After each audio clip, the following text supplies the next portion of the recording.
Hey everyone, Dylan from Civilian Life here, and today I'm going to be installing our new Bushman's fridge.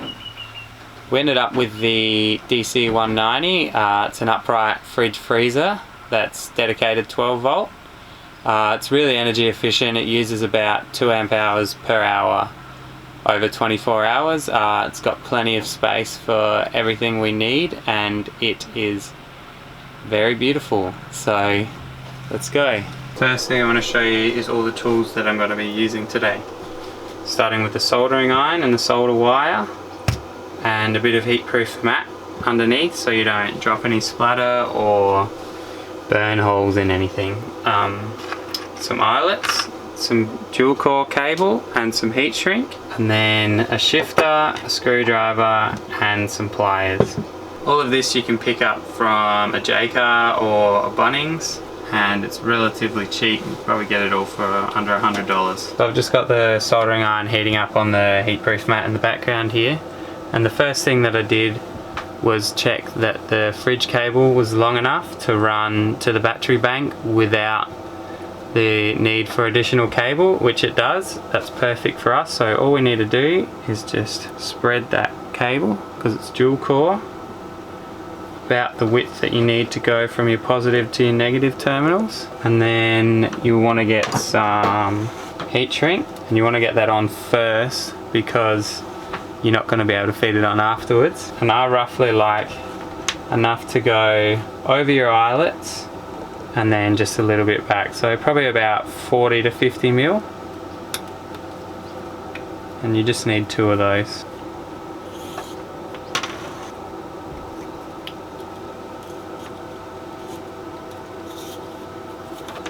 And then once that's done, you're going to get your pliers and you're going to strip your cable. Now what I like to do is I like to get my little eyelets and have a look and get roughly the length of the filling in the eyelet. Have a look and go roughly double that.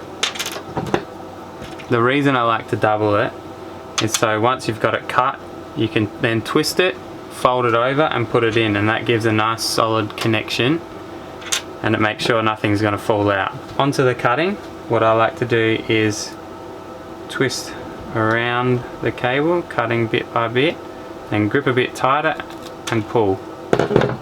And then, like I said, twist and fold it in half, and then you slip it in, and that's a perfect little connection. And then repeat the process for the other side.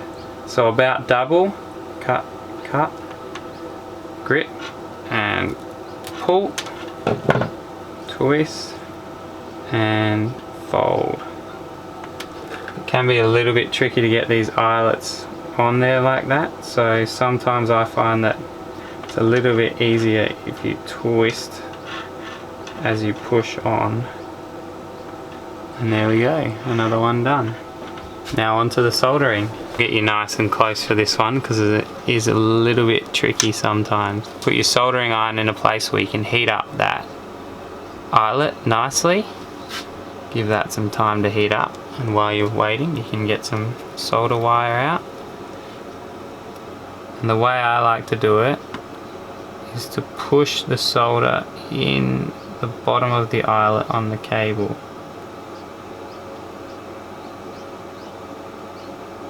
And you want to push roughly enough in the bottom that you start to see it poke just a little bit out. Yep, and that's done.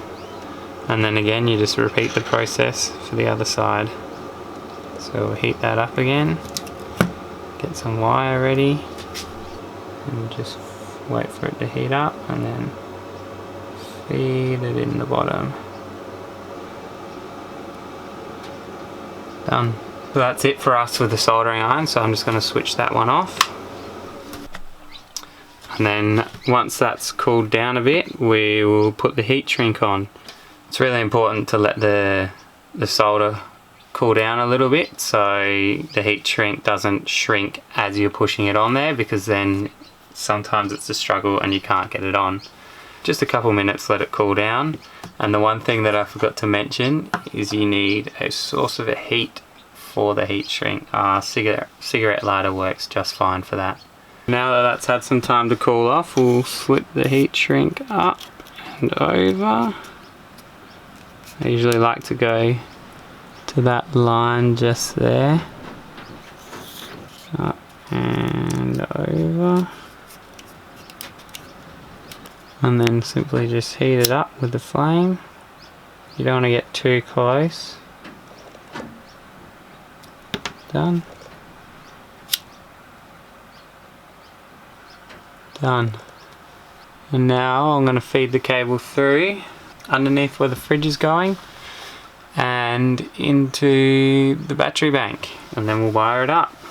So just here is where we've made a spot for our new fridge, which is really convenient for us because just behind this wall we have our back seats for the kids, and just under that we have our spare batteries.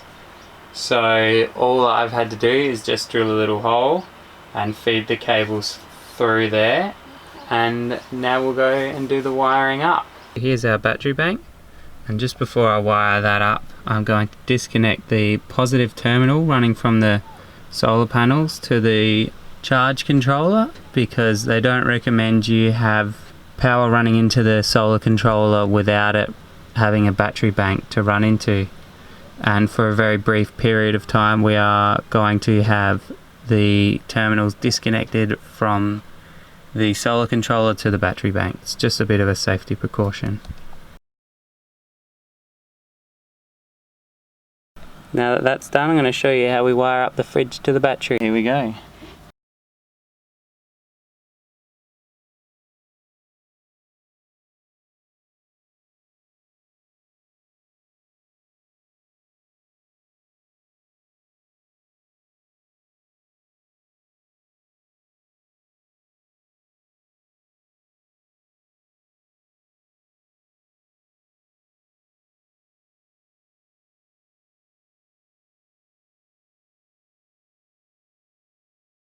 And that's done.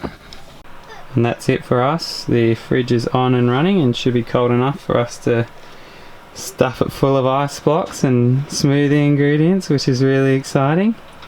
It'll be a nice treat from the heat, I think. So yeah, thank you to Bushman for making such a beautiful fridge.